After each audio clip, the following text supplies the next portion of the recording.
गोजोन फुंबिलिनि बयनिसिमबो आर'नाइ रादाबनि जानानै गाहाम हामलायनायखौ जासिहरनाय थाबाय। हायदाराबादनि सासे 18 बोसोरनि लाइमोन हिन्जावसाखौ लामानिफ्राय लांखारनाय भिडिअ'आ ससियेल मिडियायाव भाइरेल जागासिनो दं।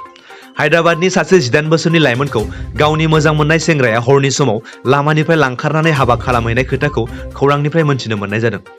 18 बोसोरनि लाइमोन हिन्जावसाखौ बिनि गोसो गैयैनि हेंथायै गुबुन सेंग्रानो न'निफ्राय हाबा हरनो नागिरदोंमोन होननानै सुलुंनिफ्राय मोनथिनो मोननाय जादों।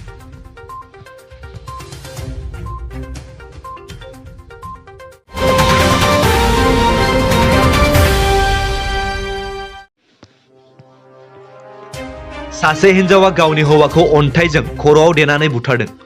उत्तर प्रदेशनि रायबरेली डिस्ट्रिक्टनि साहाग' पश्चिम होननाय गामियाव सासे आइजोआ गावनि हौवाखौ अन्थाइजों खर'आव देनानै बुथारदों।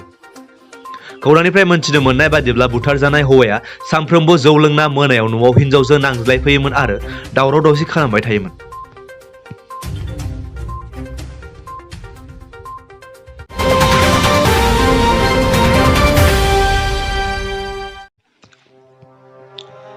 शिबसागर विधानसभा बियाबनि एमएलए अखिल गगैखौ विधानसभानिफ्राय सासपेन्ड खालामदों।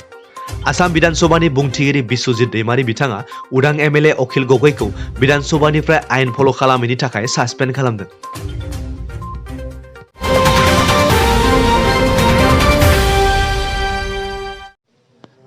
आसामनि चिफ मिनिस्टार हिमन्त बिश्व शर्मा बिथाङा मन्दिरनि दौरि आरो नामघराव थाग्रा दौरिफोरनो 10,000 राङै चेक राननानै होदों।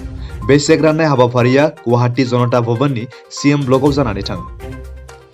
बिथां सीएम हिमन्त बिश्व शर्मा बिथाङा फोरमायनाय बादिब्ला बे 10,000 रांनि चेकखौ मन्दिरनि 2,438 दौरि आरो नामघरनि 6,124 दौरिनो राननाय जादों।